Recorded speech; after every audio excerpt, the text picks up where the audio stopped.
हमने अपने एप्लीकेशन में प्रोडक्ट की लिस्टिंग करा दी, प्रोडक्ट को क्रिएट करा लिया, प्रोडक्ट को ऐड करा लिया। अब हम क्या करेंगे, ऑर्डर्स ऑर्डर्स की लिस्टिंग कराएंगे और ऑर्डर का स्टेटस है जो वो उसको अपडेट करेंगे। ठीक है, एडमिन के एंड पे, एडमिन एडमिन पैनल पे। तो हमने ऑर्डर्स का यहाँ पे लिंक लगाया था, बट ऑर्डर का कोई कंपोनेंट क्रिएटेड नहीं है, तो इसको क्रिएट करते हैं। तो चलते हैं हमारी स्क्रीन पे। ये मेरा फ्रंट एंड का कोड ये रहा। क्लोज। हम अपने एडमिन फोल्डर में एक फाइल क्रिएट करेंगे, ऑर्डर लिस्ट नाम से, order list dot JS.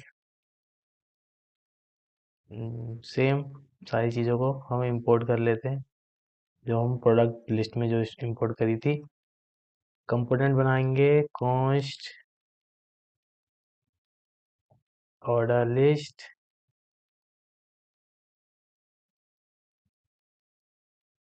Return.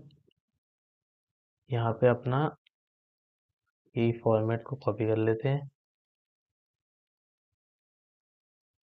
पूरे ही कॉपी कर लेते हैं, फिर रिमूव कर देंगे।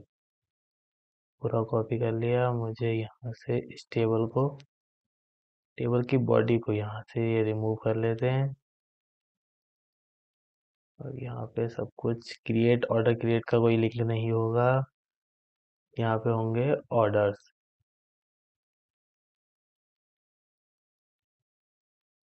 इसको करते हैं export, export default order list, और इसको app.js में इंपोर्ट करके अपने फ्रंट एंड को चेक करते हैं।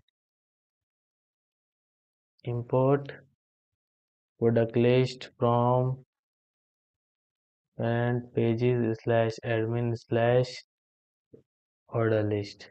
ठीक है, ऑर्डर लिस्ट हो गया।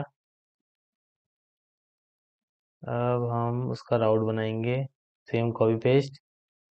यहाँ पे component change, admin slash order है या ऑर्डर्स है, ऑर्डर्स, ऑर्डर्स। ठीक है, अब मेरा यहाँ पे ऑर्डर्स की लिस्टिंग आ गई। ठीक है, तो अभी तो बस हमने फॉर्मेट बनाया, अब एपीआई कॉल करेंगे और यहाँ पे लिस्ट कराएंगे।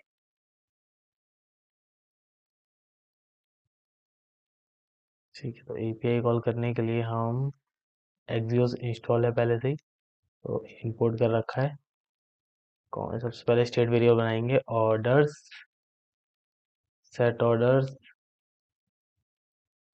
यूज स्टेट, कॉन्स्ट, कॉन्स्ट क्या, ऑर्डर,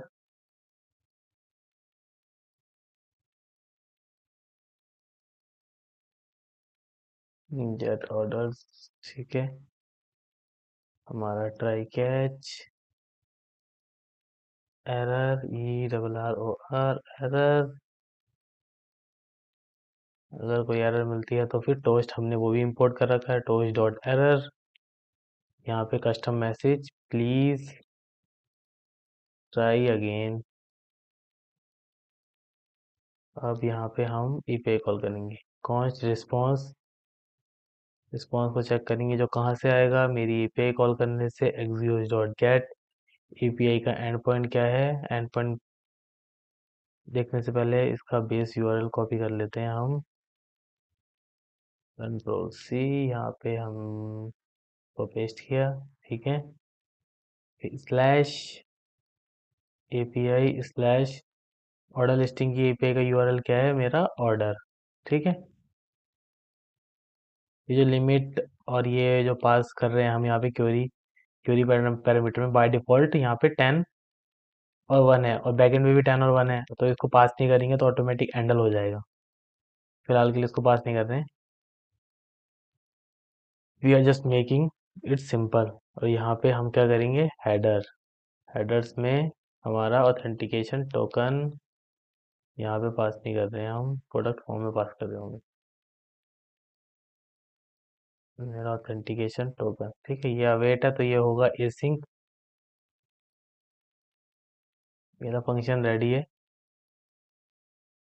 नहीं अभी कहाँ रेडी है, कॉन्स्ट, कॉन्स्ट नहीं, चेक करेंगे इफ रिस्पॉन्स आ रहा है, रिस्पॉन्स एंड रिस्पॉन्स के अंदर डेटा है, अगर है तो फिर मैं ऑर्डर्स की लिस्टिंग को गेट करूंगा। ठीक है, सबसे पहले तो मैं इंस्पेक्ट करके टोकन निकालते हैं इसका। मेरा एप्लीकेशन के अंदर ये जो टोकन है, इसको मैंने करा control A control C copy, और हम यहाँ पे डालते हैं, यहाँ कर देते हैं पेस्ट। ठीक है, तो मेरे ऑर्डर्स की लिस्टिंग आ रही है।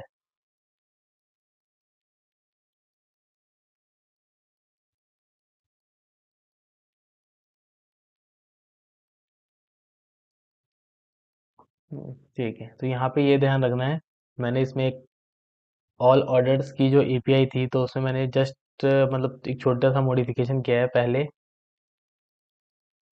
सिर्फ इस ऑल ऑर्डर्स के लिए, क्योंकि यहाँ पे हम पॉपुलेट करके निकाल रहे थे जो ऑर्डर में जो प्रोडक्ट है, ऑर्डर के जो प्रोडक्ट्स हैं। अब जब इसको कॉल करता हूँ, तो उसका ये था, ठीक है, ऑर्डर के जो प्रोडक्ट्स थे उसमें प्रोडक्ट का सारा डेटा आता था। तो मुझे सारा डेटा नहीं चाहिए, मुझे बस उसका नेम चाहिए और उसकी क्या कह सकते हैं, उसकी इमेज चाहिए बस प्रोडक्ट की, ठीक है। ऑर्डर डिटेल पेज पे, ऑर्डर लिस्टिंग पेज पे, सॉरी। तो फिर उसके लिए मुझे सिर्फ दो फील्ड चाहिए, तो फिर यहाँ पे सारी फील्ड होके आ रही हैं, तो मुझे सिर्फ जो जो फील्ड चाहिए ना उसको यहाँ पे फिल्टर कर देंगे। तो फिल्टर कैसे करेंगे, जो जो फील्ड चाहिए उनको यहाँ पे बस मेंशन, नाम मेंशन करना है होगा, नेम और इमेज, IMAG इमेज। तो फिर अब यहाँ पे मुझे क्या मिलेगा, अभी यहाँ पूरा ऑब्जेक्ट मिल रहा था प्रोडक्ट का, तो अब मुझे यहाँ पे सिर्फ दो चीज़ें मिल रही हैं। आईडी तो बाय डिफॉल्ट मिलेगी, नेम और इमेज। वैसे ही सेम यूज़र के केस में भी करेंगे हम। यूज़र में अभी क्या मिल रहा है, सिर्फ आईडी मिल रही है कि जिस यूज़र ने क्या करा है, ऑर्डर क्रिएट किया, उसकी सिर्फ आईडी मिल रही है। मुझे यूज़र का नेम ईमेल एड्रेस भी चाहिए, तो फिर मैं अपने यूज़र मॉडल को ओपन करता हूँ, सॉरी, हाँ, यूज़र नहीं, ऑर्डर मॉडल को ओपन करता हूँ। तो यहाँ से देखेंगे हम, हमने यूज़र वाली फील्ड को किससे रैप कर रखा है, यूज़र्स वाले कलेक्शन से। तो सेम हम यहाँ पे पॉपुलेट लगाएंगे, डॉट पॉपुलेट, किससे, यूज़र से। और हमें यूज़र का सिर्फ कौन कौन सा डेटा चाहिए, सिर्फ नेम चाहिए और ईमेल चाहिए। तो इसको करेंगे सेव। तब इस वाली फील्ड को देख रहे हैं ये कैसे चेंज होगी, नेम, ईमेल, ठीक है, हो गया। बस दैट्स इट, इतना आसान होता है ये। हम्म, हो गया। मुझे टोटल अमाउंट मिल रहा है, ये मुझे पूरा स्टेटस और पूरा एड्रेस मिल रहा है, ठीक। इसको कर देते हैं क्लोज। अब हम जाते हैं अपने फ्रंट एंड पे। हम्म, किस में मिल रहा था मुझे, ऑर्डर्स के अंदर, ठीक है, फ्रंट एंड। तो ऑर्डर्स को डिस्ट्रक्चराइज करूंगा मैं कहाँ से, response dot data dot data. तो फिर सेट ऑर्डर्स, ऑर्डर्स, ऑर्डर्स को मैंने कर दिया सेट। अब इस फंक्शन को कॉल कराएंगे किसके अंदर, यूज इफेक्ट के अंदर।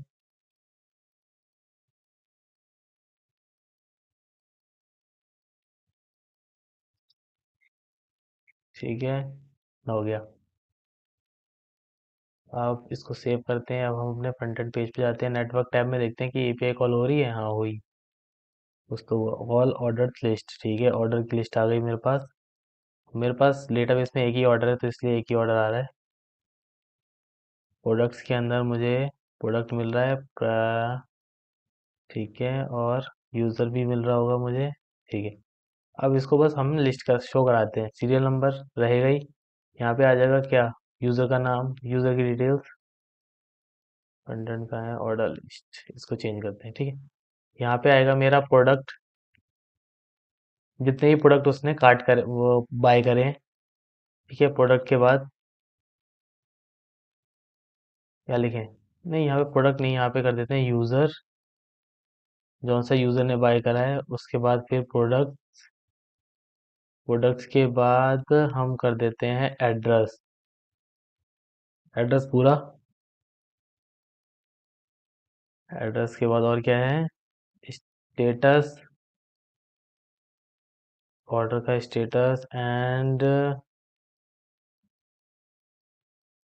पेमेंट, पेमेंट किस टाइप से करी थी, और टोटल, और कुछ नहीं। ठीक है, फिलहाल के लिए इतना ही छोड़ देते हैं। अब हम मैप कराएंगे अपने ऑर्डर्स को, कंडीशन लगाएंगे, कंडीशनल रेंडरिंग कहते हैं इसको। ठीक है, अगर बताया नहीं तो मैंने पहले, तो इसको कहते हैं कंडीशनल रेंडरिंग। ऑर्डर्स, अगर ऑर्डर्स है, ठीक है, तो फिर ऑर्डर्स की लेंथ को चेक करेगा। ऑर्डर्स की लेंथ ग्रेटर देन 0 होनी चाहिए, हाँ है, तो फिर ऑर्डर को मैप कर दे। तो ये एक एक ऑर्डर को पिक करेगा, ये दो की को देगा, एक तो ऑर्डर और एक दो पैरामीटर देगा, ये दो, एक ऑर्डर और एक की। ऑर्डर में पूरे ऑर्डर्स का जो एरे है वो एक एक ऑब्जेक्ट निकालेगा। यहाँ पे हम इसको पैरेंथेसिस करते हैं ताकि रिटर्न कीवर्ड ना लिखना पड़े। अब हम यहाँ पे यूज़ करेंगे TRTD। यहाँ पे की इक्वल टू में की TD में, ठीक है, सीरियल नंबर में E+1।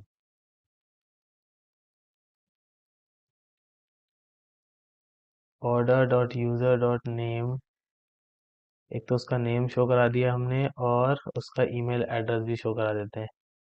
इसको कर देते हैं हम थोड़ा सा नीचे आके पी टैग के अंदर।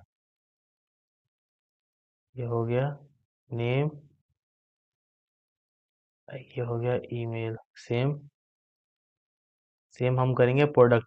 अब प्रोडक्ट देखना है वो कैसे करेंगे, ये देखो, एक ऑब्जेक्ट के अंदर प्रोडक्ट्स नाम से की बनी है, तो फिर ये होगा ऑर्डर के अंदर प्रोडक्ट्स नाम से की बनी है, उसकी जो क्या है length greater than 1, greater than 0, sorry, always greater than 0 होगी, बट लेकिन फिर भी हम एक कंडीशन लगा देते हैं कि ग्रेटर देन 0 होनी चाहिए। तो फिर हम उसको क्या करेंगे, मैप करेंगे, और फिर ये एक एक प्रोडक्ट को निकालेगा। हम इसको कर देते हैं prod, prod नहीं, इसको कर देते हैं आइटम, जितने भी आइटम होंगे, और ये होगा इंडेक्स। फील्ड का नाम है, कुछ भी ले सकते हैं, और इसको भी हम कर देते हैं पी, एक पी टैग। यहाँ पे करेंगे हम, इसकी की होगी आइडेक्स। प्रोडक्ट का नेम जो होगा वो यहाँ पे ऐड कर देते हैं, प्रोडक्ट आइटम के अंदर। अब यहाँ पे ये देखना है कि प्रोडक्ट का जो एरे है उसका 0 इंडेक्स उठाया, मतलब एक ऑब्जेक्ट को उठाया। यहाँ से थोड़ा कंफ्यूजिंग है, इधर आ जाओ। ये है, ठीक है, ये प्रोडक्ट का मेरा एरे है। यहाँ से मैं, ये पूरा एरे है और मैंने यहाँ से सिर्फ ये वाला ऑब्जेक्ट उठाया, ठीक। उसके अंदर ये जो पूरा ऑब्जेक्ट है वो किसके अंदर है, आइटम के अंदर। तो आइटम के अंदर प्रोडक्ट नाम से फील्ड है, आइटम के अंदर प्रोडक्ट नाम से फील्ड है, उसके अंदर क्या है, नेम, प्रोडक्ट का नेम, ठीक। फिलहाल यही शो कराते हैं। इसके बाद प्रोडक्ट के बाद, इसके बाद एड्रेस, एड्रेस भी हम पी टैग में स्टोर कराएंगे, शो कराएंगे। Order dot first name,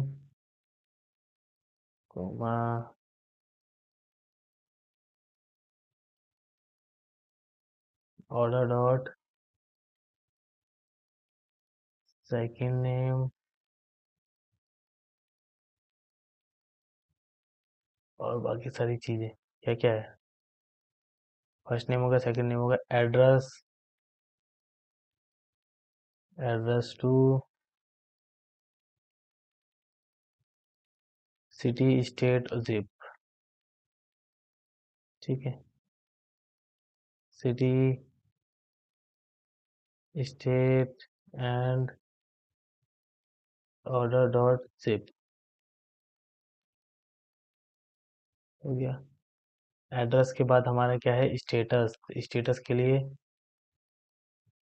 order dot status,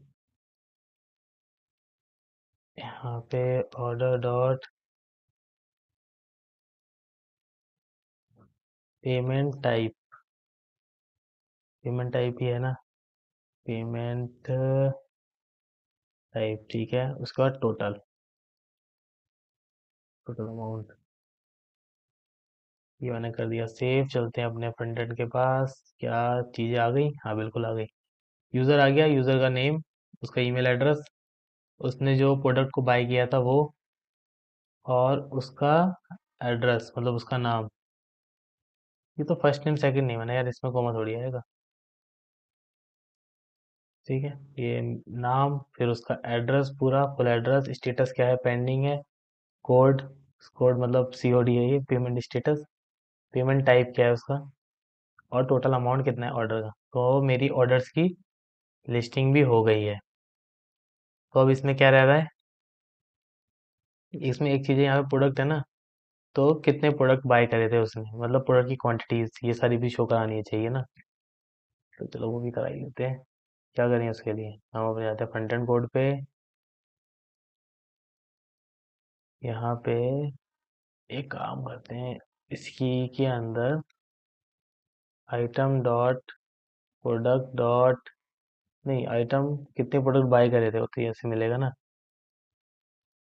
इस आइटम के अंदर क्वांटिटी, जो क्वांटिटी है वो है, क्वांटिटी कितने बाय करी है और कितने रुपए में बाय करी है। आइटम डॉट प्राइस,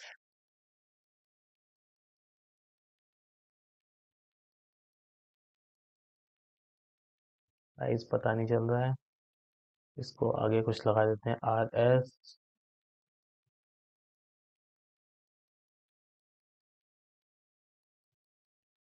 ठीक, ये मेरा प्रोडक्ट का नाम हो गया, ये उसकी क्वांटिटी हो गई, और ये उसका प्राइस हो गया। ठीक है, तो यहाँ पे हमने ये भी शो करा दिया। ठीक है, तो अब हम क्या करेंगे, इसमें एक चीज़ और करनी है कि वो ऑर्डर का स्टेटस को अपडेट कर पाए। तो ऑर्डर के स्टेटस के लिए मैंने होमवर्क में दिया था कि एक API बनानी है ऑर्डर का स्टेटस अपडेट करने के लिए। किसी ने बनाई नहीं बनाई? ऑल ऑर्डर्स हैं, मैंने भी नहीं बनाई। चलो बनाते हैं पहले तो ये सब काम करेंगे नेक्स्ट वीडियो में। तो मिलते हैं फिर।